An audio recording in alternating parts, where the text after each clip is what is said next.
ചേട്ടാ നമസ്കാരം. നരേന്ദ്രമോദി ആ, റഷ്യ യുക്രൈൻ യുദ്ധം നിർത്തും എന്നുള്ള സൂചന നൽകിക്കൊണ്ട് യുക്രൈനിലേക്കും റഷ്യയിലേക്കും പോയി. യുക്രൈനിലേക്ക് നരേന്ദ്രമോദി വെറുതെ പോയതല്ല, അവിടെയുള്ള ആൾക്കാർക്ക് കൊടുക്കാനുള്ള ഡിസാസ്റ്റർ എയ്ഡ്സ് കൊണ്ടാണ് നരേന്ദ്രമോദി പോയതെന്ന് എനിക്കറിയാം. രണ്ടാമത്തെ കാര്യം, റഷ്യയിലേക്ക് നരേന്ദ്രമോദി പോയപ്പോൾ റഷ്യൻ പ്രസിഡന്റിനെ ആലിംഗനം ചെയ്യുന്നതും യുക്രൈനിലേക്ക് നരേന്ദ്രമോദി പോയപ്പോൾ യുക്രൈൻ പ്രസിഡന്റിനെ ആലിംഗനം ചെയ്യുന്നതും രണ്ടും രണ്ട് തരത്തിലായിരുന്നു. ഇതൊക്കെ വലിയ രീതിയിൽ നയതന്ത്ര വിദഗ്ധർ ചർച്ച ചെയ്തതാണ്. റഷ്യയിൽ പോയപ്പോൾ വ്ളാദിമിർ പുതിനെ ആലിംഗനം ചെയ്യുന്നത് ഒരു ഫ്രണ്ട്ഷിപ്പിന്റെ ഒരു ആലിംഗനമാണെങ്കിൽ മറ്റേത് സിമ്പതിയുടെ ആലിംഗനമാണെന്നാണ് പല അന്താരാഷ്ട്ര മാധ്യമങ്ങളും ഇതിനെ ചർച്ച ചെയ്തത്. അത് കഴിഞ്ഞ് നരേന്ദ്രമോദി നേരെ പോളണ്ടിലേക്കാണ് പോയത്. ഇതിന്റെയൊക്കെ പിന്നിൽ എന്താണ് എന്ന് ഇപ്പോഴും നമ്മുടെ നാട്ടിലെ ജനങ്ങൾക്ക് മനസ്സിലായിട്ടില്ല. അപ്പൊ എനിക്ക് മൂന്ന് ചോദ്യങ്ങളാണ് ചേട്ടനോട് ചോദിക്കാനുള്ളത്. ഇതിൽ ആദ്യത്തെ ചോദ്യം എന്ന് പറഞ്ഞാൽ, നരേന്ദ്രമോദി റഷ്യയിലേക്ക് പോയി. റഷ്യയിലേക്ക് പോയി കഴിഞ്ഞ് യുദ്ധം നിർത്തും, നരേന്ദ്രമോദിക്ക് നോബൽ സമ്മാനത്തിനായിട്ടാണ് അങ്ങോട്ടേക്ക് പോകുന്നത് എന്നുള്ള അഭ്യൂഹങ്ങൾ പരക്കുന്നു. ഇതെല്ലാം കഴിഞ്ഞ് മോദി പോയിട്ട് തിരിച്ചു വന്ന ശേഷം റഷ്യ യുദ്ധം കനപ്പിക്കുന്ന കാഴ്ചയാണ് നമുക്ക് കാണാനായിട്ട് സാധിക്കുന്നത്. വളരെ ഭീകരമായിട്ട് ഈ യുദ്ധം രണ്ട് ചേരിയിൽ നിന്നും അങ്ങോട്ടും ഇങ്ങോട്ടും കനക്കുന്ന കാഴ്ചയാണ് കാണാനായിട്ട് സാധിക്കുന്നത്. ഇതെന്തുകൊണ്ടാണ്? രണ്ടാമത്തെ കാര്യം, നരേന്ദ്രമോദിക്ക് ഇപ്പോഴാണോ ബോധോദയം ഉണ്ടായത്? അതായത് റഷ്യ യുക്രൈൻ യുദ്ധം വന്നപ്പോൾ എനിക്ക് ഇപ്പോഴും ഓർമ്മയുണ്ട്, യുക്രൈനിലെ ഇവിടത്തെ അംബാസിഡർ നരേന്ദ്രമോദിയോട് ആ സമയത്ത് പറഞ്ഞിരുന്നു, താങ്കൾ ഇടപെട്ടാൽ യുദ്ധം നിർത്താനായിട്ട് സാധിക്കുമെന്ന് ആ സമയത്ത് പറഞ്ഞിരുന്നു. അപ്പോൾ ഇടപെടാത്ത മോദി എന്തുകൊണ്ടാണ് ഇപ്പോൾ ഇടപെടുന്നത്? ഇനി മൂന്നാമത്തെ ചോദ്യം എന്ന് പറയുന്നത്, ഈ ലോകത്ത് പല സ്ഥലങ്ങളിലും യുദ്ധം നടക്കുന്നുണ്ട്. ഇപ്പൊ പോലും ജപ്പാനും ചൈനയും കൂടെ കൊമ്പ് കോർക്കാൻ പോവുകയാണ് എന്ന് നമുക്ക് അറിയാൻ സാധിക്കുന്നുണ്ട്. അപ്പൊ അങ്ങനെയുള്ള ഒരു സാഹചര്യത്തിൽ റഷ്യ യുക്രൈന്റെ കാര്യത്തിൽ മോദിക്ക് എന്താണ് ഒരു പ്രത്യേക താല്പര്യം? മൂന്ന് ചോദ്യങ്ങൾ. അതിൽ ആദ്യത്തെ ചോദ്യം, യുദ്ധം ശക്തമായിപ്പോൾ അതെന്തുകൊണ്ടാണ് മോദി പോയിട്ട് വന്ന ശേഷം? വളരെ ശരിയായൊരു ചോദ്യമാണ്. കാരണം ഈ പ്രധാനമന്ത്രി നരേന്ദ്രമോദി പോയി വന്നതിന് ശേഷം, അതായത് റഷ്യയിൽ അദ്ദേഹം പോയി 6 ആഴ്ചയ്ക്ക് ശേഷം, ഏതാണ്ട് 1.5 മാസത്തിന് ശേഷമാണ് ഉക്രൈനിൽ അദ്ദേഹം ചെല്ലുന്നത്.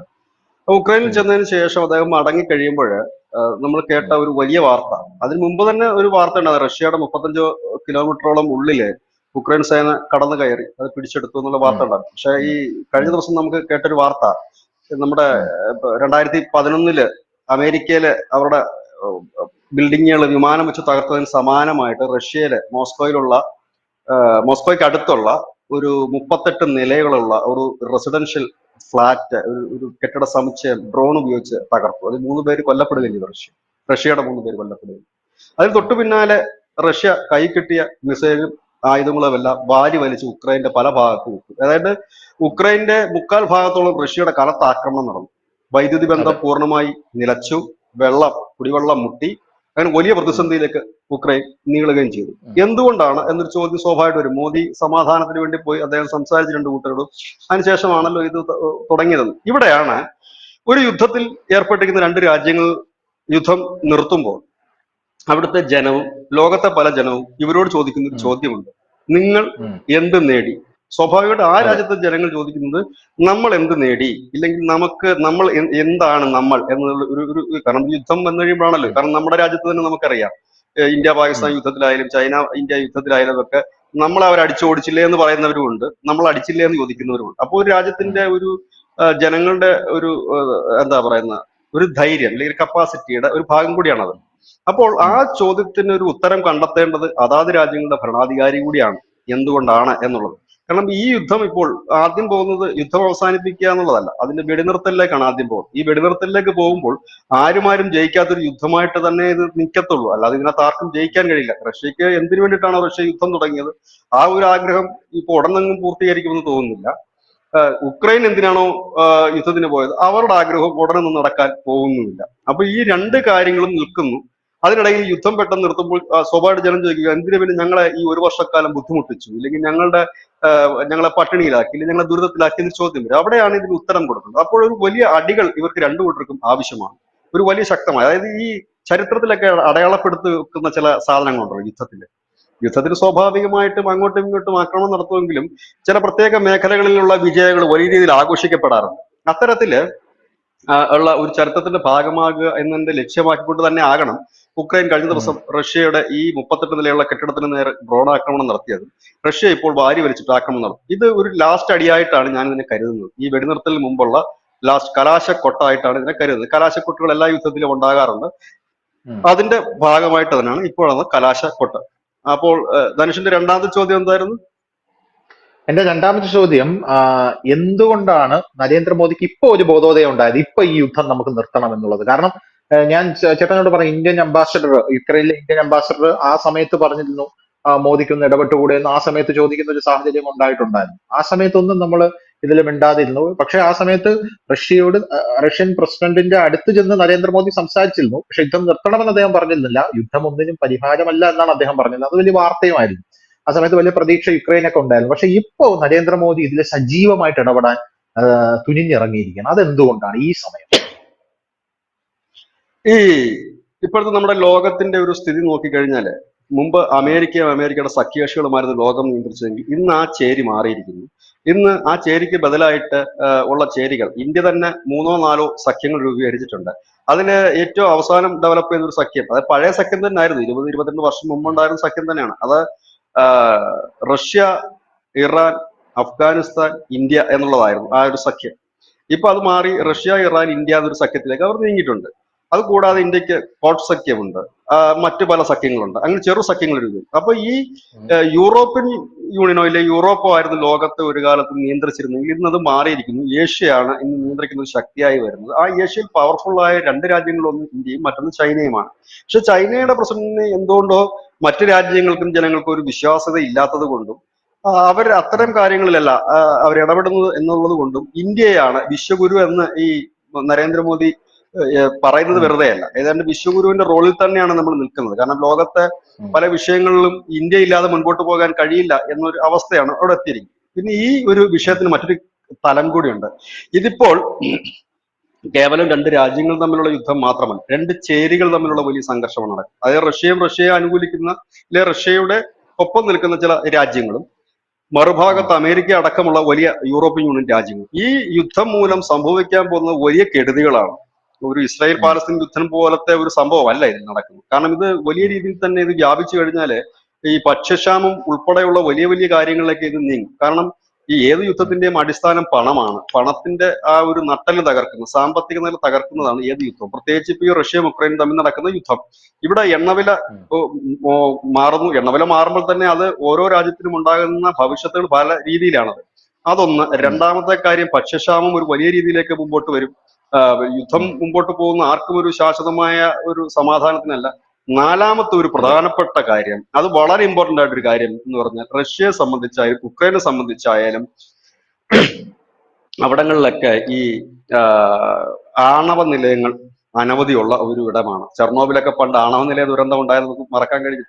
അപ്പൊ ആണവ അതെ. ദുരന്തങ്ങൾ ഉണ്ടായിക്കഴിഞ്ഞാൽ അത് എല്ലാ രാജ്യങ്ങളെയും ബാധിക്കുന്ന ഒരു വലിയ ദുരന്തമായിട്ടുണ്ട്. അപ്പം ഇത് ഉം, സാധാരണ ഒരു യുദ്ധമല്ല. ഈ യുദ്ധം നിർത്തേണ്ടത് അനിവാര്യമായ ഘടകമാണ്. മറ്റൊന്ന്, റഷ്യൻ പ്രസിഡന്റ് വ്ളാഡിമിർ പുടിനുമായിട്ട് ലോകത്തിൽ തന്നെ ഏറ്റവും കൂടുതൽ സൗഹൃദമുള്ള ഒരേ ഒരാൾ നരേന്ദ്രമോദിയാണ്.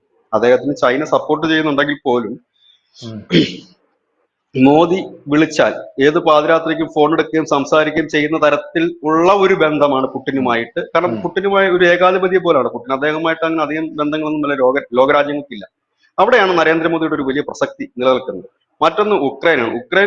ഇന്ത്യയെ സംബന്ധിച്ചായാലും റഷ്യയെ സംബന്ധിച്ചായാലും വലിയൊരു സംഭവമല്ല. യുദ്ധത്തിന്റെ കാര്യമല്ല ഞാൻ പറയുന്നത്, മറ്റു തരത്തിൽ. ഉം, ഇന്ത്യയെ ഉം, സംബന്ധിച്ച് പറഞ്ഞാൽ അവരൊരു വലിയ രാജ്യമല്ല. അവിടെ പോയി നരേന്ദ്രമോദി സെലൻസ്കിയുടെ തോളിൽ തട്ടി നിന്നത് എന്നത് തന്നെ അതിനർത്ഥം ഇന്ത്യയെ സംബന്ധിച്ച് യുക്രൈൻ ഒരു വലിയ സംഭവമേ അല്ല. ഇന്ത്യക്ക് ഉം, വേണ്ടി, ഇന്ത്യക്കാർക്ക് വേണ്ടിയിട്ട്, ഇല്ല, ഇന്ത്യയുടെ ഹെൽപ്പ് അവർക്ക് അനിവാര്യമാണ്. അതിപ്പം യുക്രൈന് മാത്രമല്ല, എല്ലാ യൂറോപ്യൻ കൺട്രീസും ഇന്ത്യ ഇല്ലാതെ ഇനി മുൻപോട്ട് പോകാൻ കഴിയില്ല. കാരണം ലോകത്തിലെ തന്നെ ഏറ്റവും ഉം, വലിയ വിപണിയാണ് ഇന്ത്യ.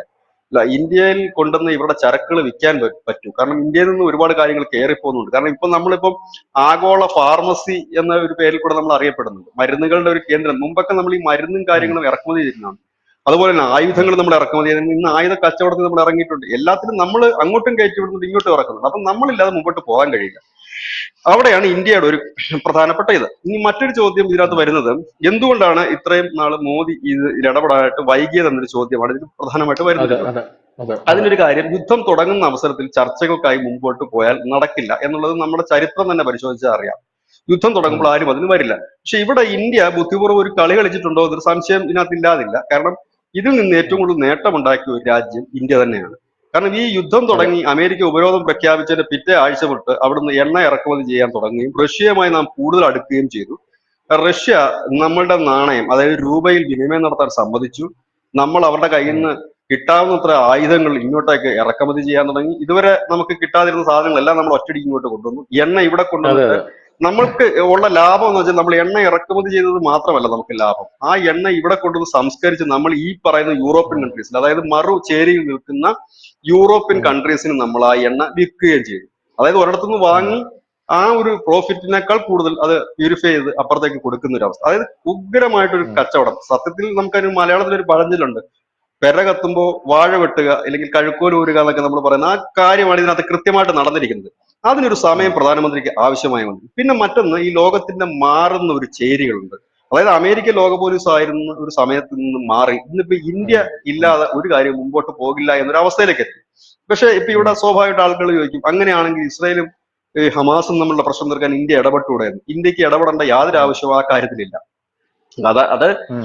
ഒരു ഭീകരവാദവുമായി ബന്ധപ്പെട്ട രണ്ട് വിഷയങ്ങളാണ്. അത് സ്വാഭാവികം. കാരണം അത് ഇന്ത്യ എന്നല്ല, ലോകത്ത് ആര് വിചാരിച്ചാൽ തീർക്കാൻ കഴിയുന്ന ഒരു പ്രശ്നമല്ല. ഇന്നല്ലെങ്കിൽ നാളെ പിന്നെയും ഉം. അതിങ്ങനെ തുടർന്നുകൊണ്ട് ഇരിക്കുന്ന ഒരു കാര്യം കൂടിയാണ്.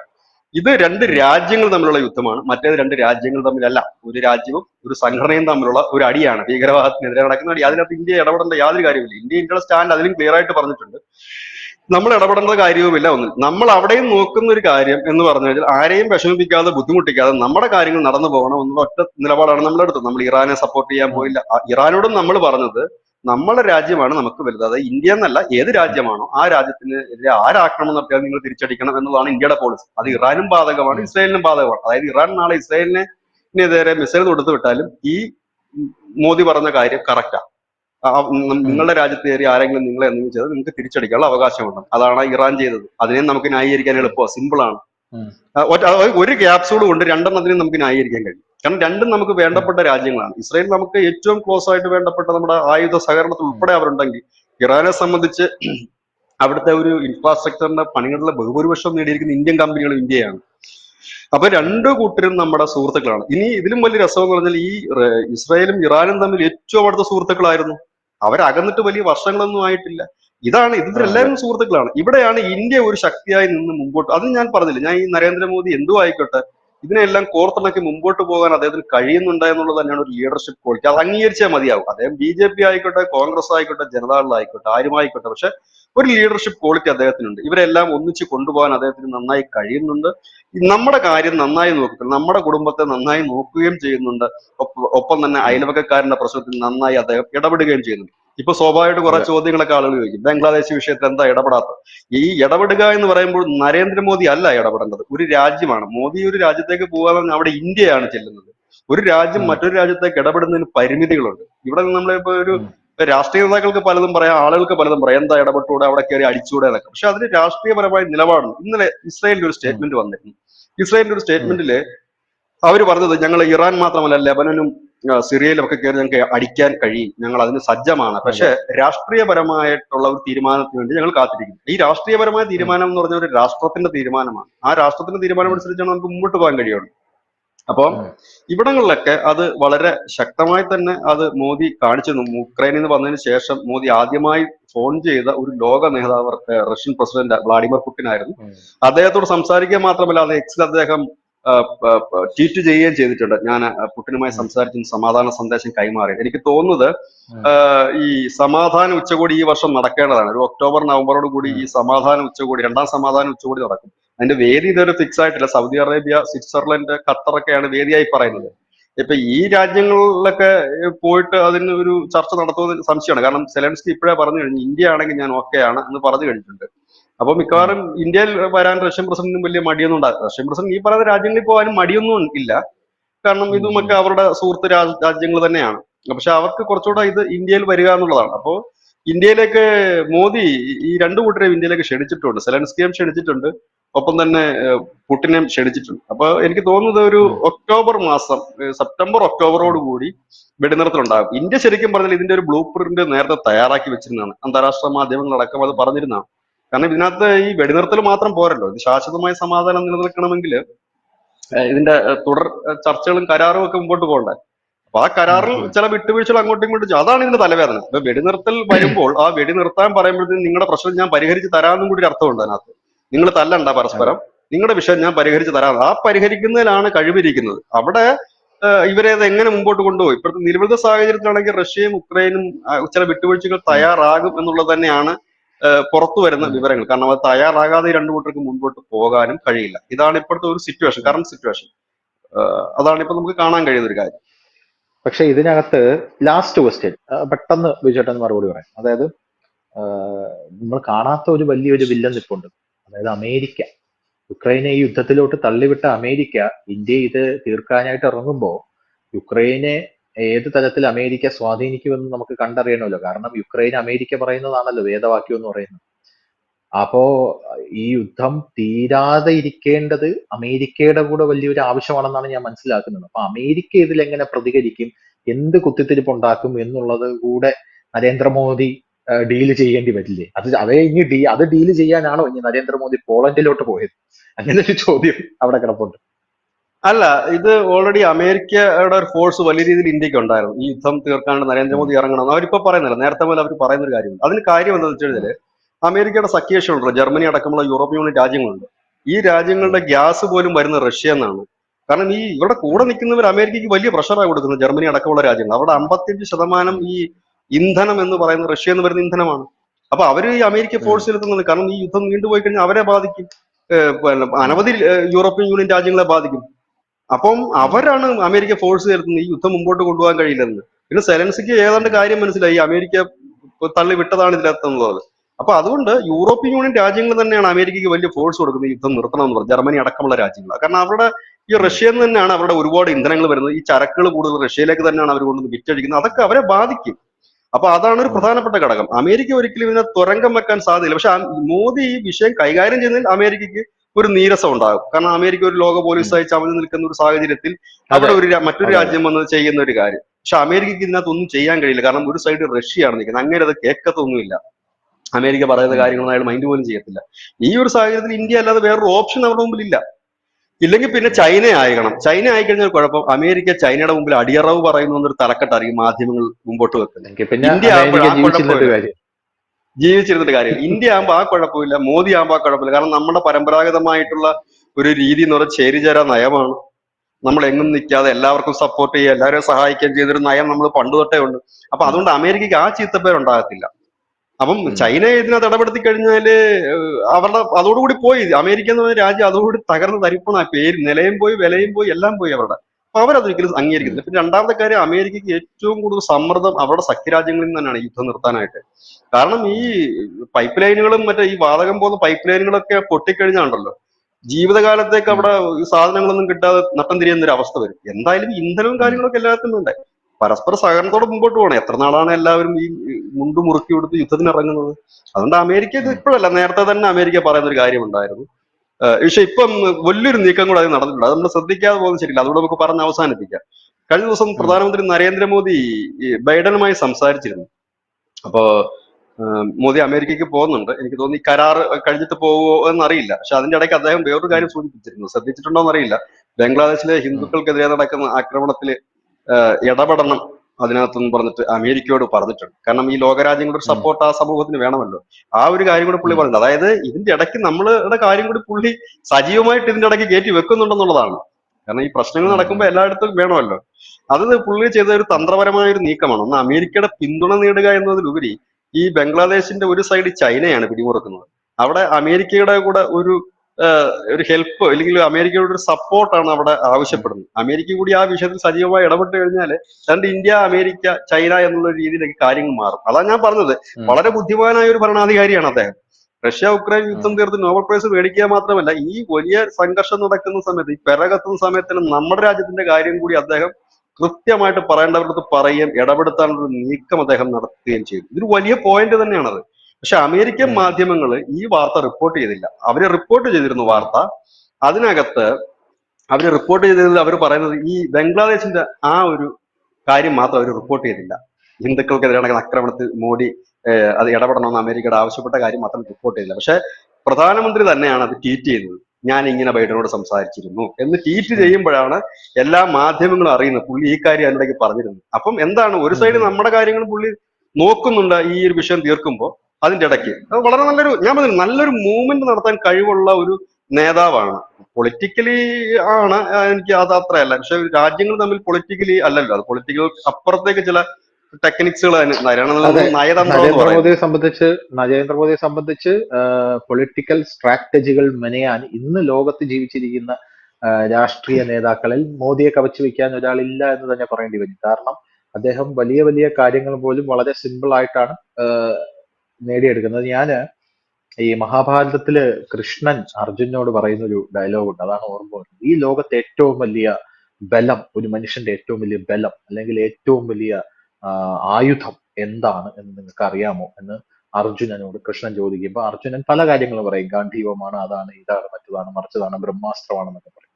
അപ്പൊ ഉടനെ കൃഷ്ണൻ പറയുന്ന ഒരു കാര്യം, ഇതൊന്നുമല്ല, ഒരു മനുഷ്യന്റെ ജീവിതത്തിൽ അവന്റെ ഏറ്റവും വലിയ ആയുധവും അവന്റെ ഏറ്റവും വലിയ ബലവും എന്ന് പറയുന്നത് സൗഹൃദങ്ങളാണ്.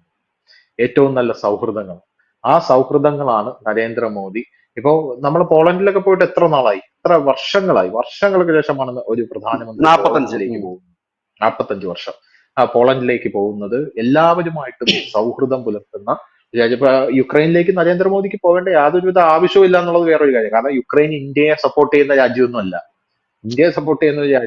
ഇന്ത്യക്കെതിരെ എപ്പോഴൊക്കെ കുത്തിവെക്കാൻ പറ്റുമോ അപ്പോഴൊക്കെ കുത്തിവെച്ചിട്ടുള്ള ഒരു രാജ്യമാണ് യുക്രൈൻ എന്ന് പറയുന്നത്. എന്നിട്ടും അവിടെ മോദി പോകുന്നുണ്ടെങ്കിൽ അപ്പോൾ നമുക്കറിയാം ആ എല്ലാ രാജ്യങ്ങളുമായിട്ടും, അതായത് ശത്രുവുമായിട്ടും മിത്രങ്ങളുമായിട്ടും എല്ലാ രാജ്യങ്ങളുമായിട്ടും സൗഹൃദത്തിൽ ഏർപ്പെടുക. അതിന്റെ എനിക്ക് തോന്നുന്നു അതിന്റെ ഒരു ഫലം നമ്മൾ ഇപ്പോഴല്ല അനുഭവിക്കാൻ പോകുന്നത്. ഈ RSS ബിജെപിൻ അറിയാമല്ലോ, അവര് ഒരു തലമുറ മുഴുവൻ പ്രവർത്തിക്കും. ആ പ്രവർത്തനത്തിന്റെ ഫലം അനുഭവിക്കുന്നത് അടുത്ത തലമുറയാണ്. ഇപ്പൊ അണ്ണാമല പോലും പറയുന്നത് ഞാൻ അടിത്തറ പാവുകയാണ്, ചിലപ്പോ ഞാൻ മരിച്ചു പോവുമായിരിക്കും, അടുത്ത തലമുറ വരുമ്പോ BJP ഇവിടെ ഭരണത്തിൽ ശക്തമായിരിക്കും ഇവിടെ BJP. അതുപോലെയാണ് നരേന്ദ്രമോദി. ഇപ്പോ നമ്മുടെ രാജ്യം വളർച്ചയുടെ പാതയിലാണ്. സകല രാജ്യങ്ങളുമായി നരേന്ദ്രമോദി ഓടി നടന്ന് വലിയ വലിയ സൗഹൃദങ്ങൾ സ്ഥാപിക്കുന്നു, കരാറുകൾ എഴുതുന്നു. ഇതിന്റെ എല്ലാം ഫലം അനുഭവിക്കാൻ പോകുന്നത് ഒരു 10-20 കൊല്ലം കഴിഞ്ഞ് അടുത്ത തലമുറയായിരിക്കും. നമ്മുടെ രാജ്യത്തിന്റെ വളർച്ച കഴിഞ്ഞ് ഡെവലപ്ഡ് നേഷനിൽ നിന്ന് ഡെവലപ്പിംഗ് കൺട്രിയായിട്ട് കൺട്രിയിൽ നിന്ന് ഡെവലപ്ഡ് കൺട്രിയായിട്ട് നമ്മുടെ രാജ്യം മാറുമ്പോഴായിരിക്കും യഥാർത്ഥത്തിൽ ഇതിന്റെ വില നമ്മുടെ രാജ്യത്തുള്ള ജനങ്ങൾ അനുഭവിക്കാൻ പോകുന്നത് എന്നുള്ളതാണ് വേറൊരു പ്രധാനപ്പെട്ട കാര്യം എന്ന് പറയുന്നത്. എന്തായിരുന്നാലും thank you Vijaya, thank you so much. കൂടുതൽ വാർത്തകളും വിശേഷങ്ങളും നിങ്ങളിലേക്ക് എത്താൻ ABC മലയാളം സബ്സ്ക്രൈബ് ചെയ്യുക, ബെൽബട്ടനും അമർത്തുക.